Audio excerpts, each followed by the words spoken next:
illər ərzində bayaq qeyd etdim ki, yüzlərlə ailəyə ərzaq yardımları vermişik. Az təminatlı ailələri axtarıb tapmışıq. Neçəsinin xəstə insanların evində olmuşuq. İnanın onların içərisində bir qohumu, bir əqrabam, bir yaxınım yoxdur.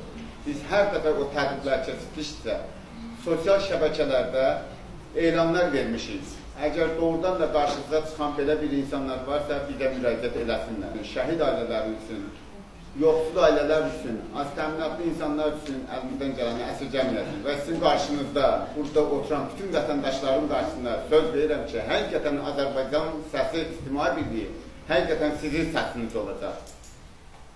Heç bir zaman Azərbaycanın səsi İctimai Birliyində ayrı seçkilik qoyulmayacaq. Bizim üçün o qapı, bizim o Azərbaycan səsi İctimai Birliyinin qapısı dostumuzun da üzünü açıqdır.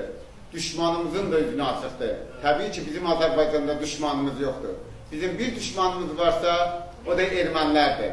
İnşallah Azərbaycan dövləti, Azərbaycan xalqı, Azərbaycan milləti, Türk dövləti, Türk xalqı, Türk milləti, o iki dövlət bir millət ki deyirik, o zaman qüdrətli dövlətə, o zaman qüdrətli millətə, o zaman qüdrətli xalqa çevriləcək ki, doğrudan da Ermənistanı yer üzündən siləcək, birləşir.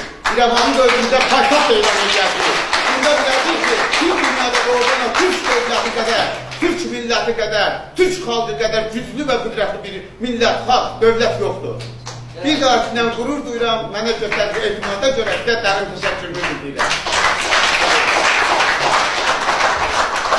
Bununla da Azərbaycanın Səsi İctimai Birliyinin növbəti konfransı öz işini başa çatdırdı. Sonda xatirə şəkilləri çəkildi.